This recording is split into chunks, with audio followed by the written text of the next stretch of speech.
आप सुनकर बड़ा आश्चर्य करेंगे। कल जहां हम प्रश्नोत्तरी में बैठे थे वहां श्याम बैंड वाले सब लोग बजा रहे थे और आपकी बजावट देख करके हमारा मन बड़ा गदगद हो गया। हमने कहा आपको कभी कथाओं के मंचों पर नहीं बुलाया गया होगा, अब बागेश्वर पीठ आपको व्यास पीठ के मंचों पर भी बुलाएगी। पूछो क्यों? कुछ दो, अब ऐसा कहना बहुत अनुचित तो नहीं होगा, पर कुछ ढीठ स्तर के लोग थोड़ा पढ़ लिख जाएं, संगीत में थोड़ा पारंगत हो जाएं, तो वो भगवान का नाम लेकर,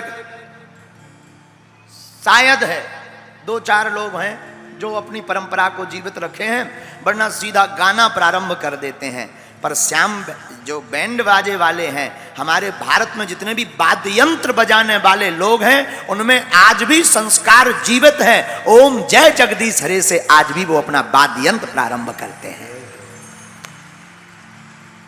हाँ, वरना बड़े बड़े कलाकार तबला बजाने वाला, हारमोनियम बजाने वाला हो जाए तो फिल्मी धुन लगाओ, लेकिन आप लोगों में आज भी धर्म बचा है।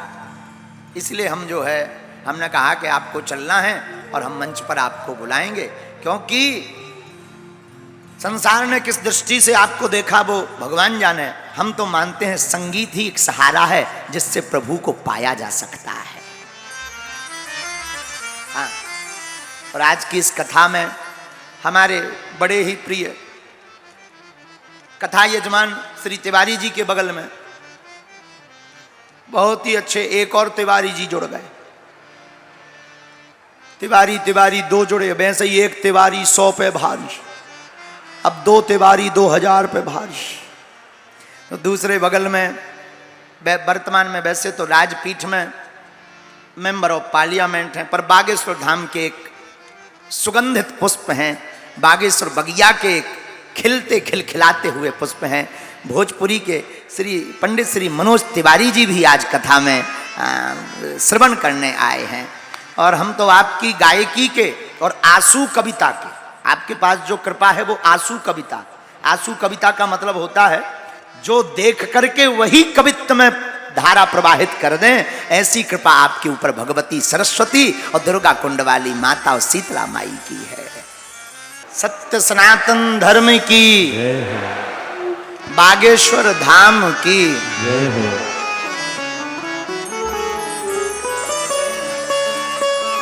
जय जय जय हनुमान गोसाई, कृपा करऊं गुरु देव की नाई। जय जय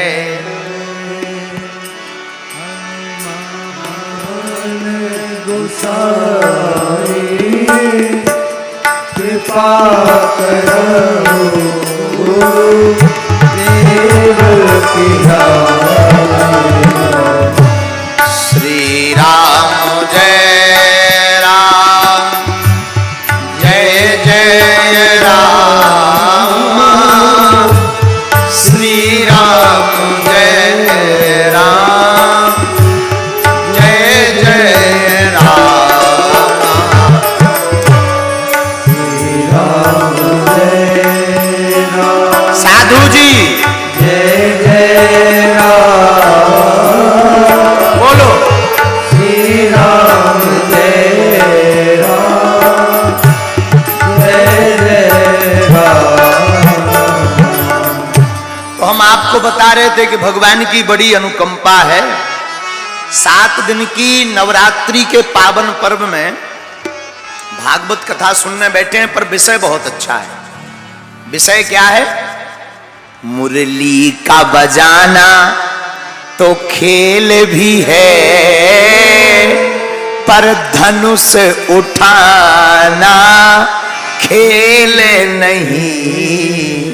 बोलो, मुरली का बजाना खेल भी है, पर धनुष उठाना खेल नहीं। और ठाकुर जी सुनो, गोपियों को नचाना खेल भी है, गोपियों को नचाना खेल भी है, पर बानरों को बुलाना गोपियों को नचाना खेल भी है, बानरों को नचाना खेल। एक और आपकी खूबी बताएं ठाकुर जी, आपने एक लीला और की थी, क्या? विप्र सुदामा को घर पे बुलाया, विप्र सुदामा को घर पे बुलाया, 3 मुट्ठी वह तंदुल लाया, 3 मुट्ठी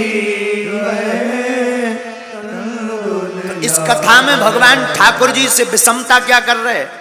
अरे तंदुल का चबाना तो खेल भी है, तंदुल का चबाना तो खेल भी है, सबरी घर जाना खेल नहीं, तंदुल का चबाना तो खेल भी है, सबरी घर जाना खेल नहीं। अच्छा, इस कथा को सुनकर के आप लोग या कोई भी भक्त हमको ये मत मानना कि हम कृष्ण विरोधी हैं, राम की महिमा गा रहे।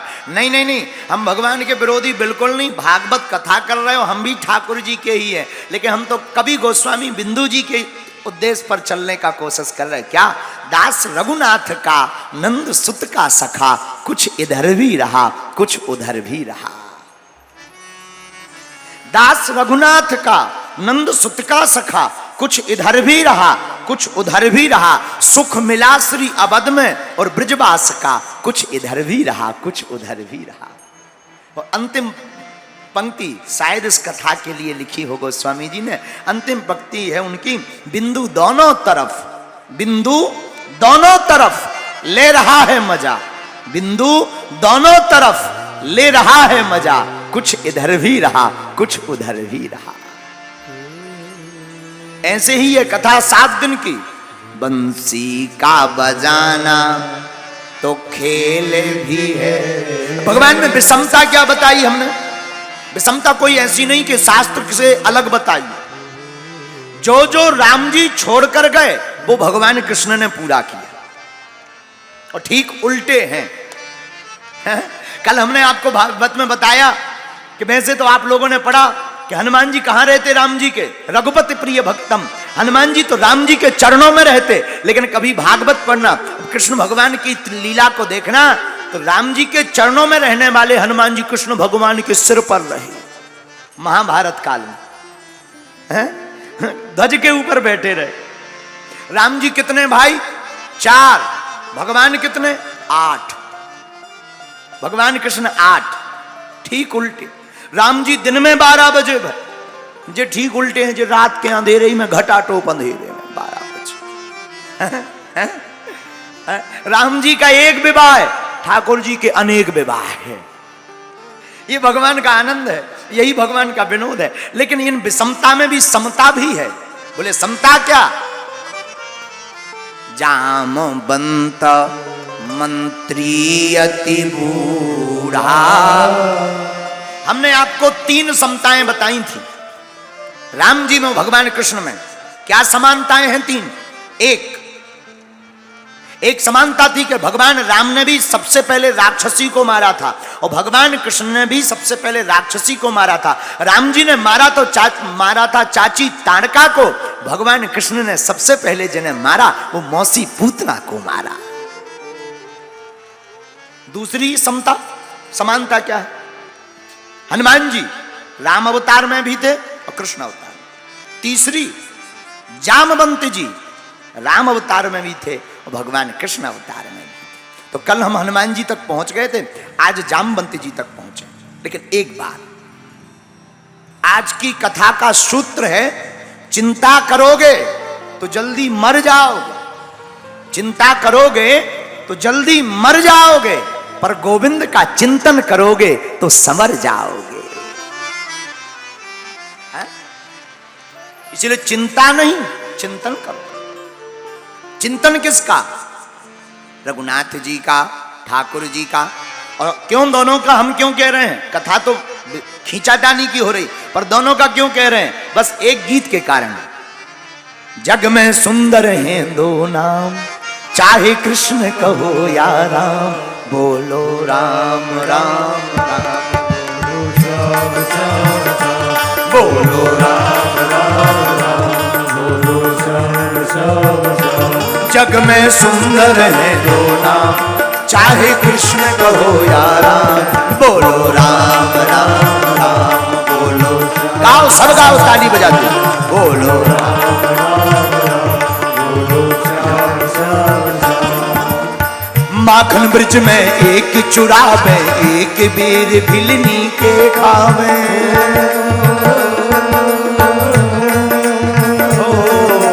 माखन ब्रिज में एक चुरावे, एक बेर भिलनी के खावे, माखन ब्रिज में एक चुरावे, एक बेर भिलनी के खावे। प्रेम भाव से भरे अनोखे, प्रेम भाव से भरे अनोखे, दोनों के हैं नाम, चाहे कृष्ण कहो या राम, चाहे कृष्ण कहो या राम, चाहे कृष्ण कहो या राम। ओ जग में सुंदर हैं दो नाम, चाहे कृष्ण कहो या राम, बोलो राम राम राम, बोलो श्याम श्याम राम, बोलो राम राम राम, बोलो श्याम श्याम श्याम। आप लोग बड़े कंजूस, उठाओ दोनों हाथ। देखो एक बात बोले, कुदरत को नापसंद थी सख्ती बयान में, कुदरत को नापसंद थी सख्ती बयान में, इसलिए उन्होंने नहीं दी हड्डी जवान में। और अब भी आप अपनी जिह्वा को नहीं हिला पाए तो कब हिलाओगे? दोनों हाथ उठा करके हरि बोल।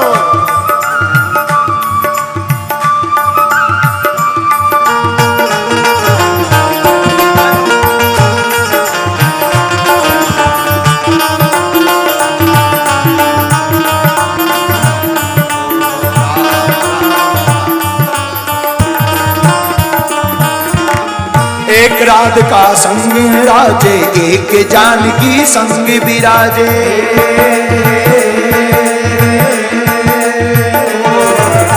एक राधिका संग राजे, एक जानकी संग विराजे, एक राधिका के संग राजे, एक जानकी संग विराजे, एक राधिका के संग राजे, एक जानकी संग विराजे। इसलिए चाहे सीताराम कहो, चाहे सीताराम कहो, या बोलो राधे श्याम, बोलो राम राम राम, बोलो श्याम श्याम श्याम, बोलो राम राम राम, बोलो श्याम श्याम श्याम। वो जग में सुंदर हैं दो नाम, चाहे कृष्ण कहो या राम, बोलो राम राम राम, बोलो श्याम श्याम श्याम, बोलो राम राम राम, बोलो श्याम श्याम श्याम।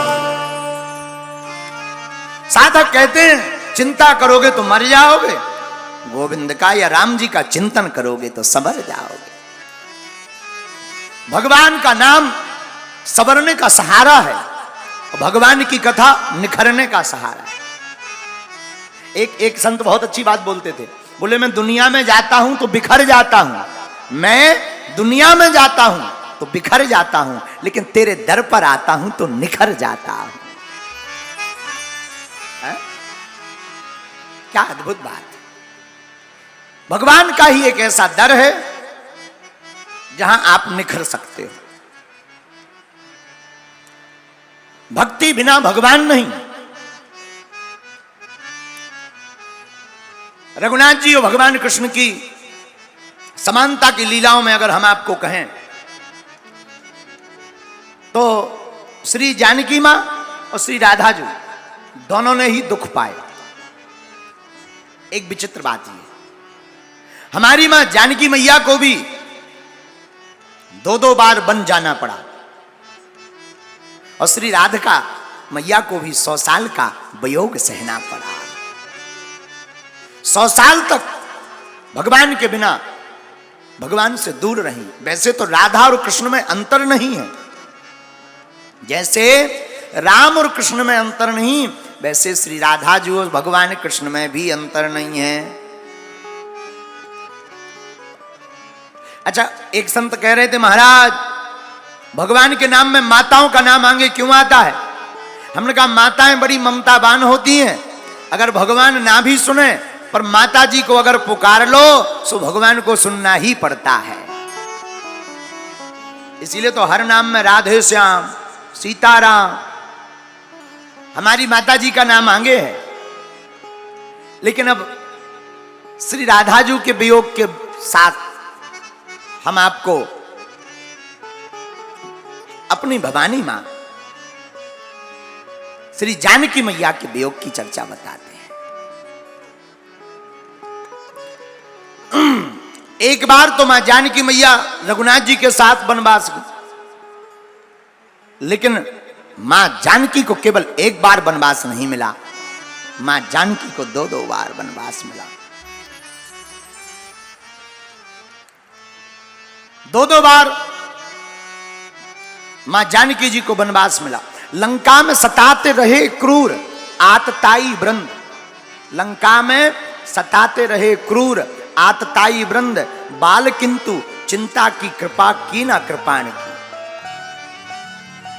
हमारी मां ने चिंता नहीं की। राम जी गए थे वन एक बार, किंतु वनवास गई थी 2-2 बार जानकी। रघुनाथ जी को तो केवल एक ही बार वन जाना पड़ा, लेकिन हमारी मैया जानकी को 2-2 बार वन जाना पड़ा। किसी ने कहा कि ये गलत है, ऐसा नहीं करना चाहिए। पतिव्रत धर्म, पति का धर्म तो निभाना ही चाहिए, गर्भवती स्त्री को त्याज्य नहीं करना चाहिए। तो वैसे तो मूल रामचरितमानस में इस प्रसंग का कोई वर्णन नहीं है, लेकिन अन्य रामायणों से जो वर्णन मिला है उस आधार पर हम आपको एक बात कह सकते हैं कि श्रेष्ठ राजा का धर्म समझना है तो भगवान राम का चरित्र पढ़ो। श्रेष्ठ राजा का धर्म भगवान राम ने निभाया है, लेकिन श्रेष्ठ लीला का धर्म भगवान कृष्ण ने निभाया है। राम जी जहां मर्यादा पुरुषोत्तम है तो भगवान कृष्ण वहीं लीला पुरुषोत्तम है। राम जी मर्यादा से दुनिया को शिक्षा देते हैं, तो भगवान कृष्ण जीवन में मुस्कुराने की कला देते हैं। आप पूरा भगवान कृष्ण का प्रसंग पढ़िएगा, आहा, भगवान कृष्ण जहां भी आपको मिलेंगे मुस्कुराते मिलेंगे। राम जी जितने सीधे हमारे ठाकुर जी उतने ही टेढ़े हैं। ये तो खड़े भी टेढ़े होते हैं। अच्छा, खड़े होना तो ठीक है,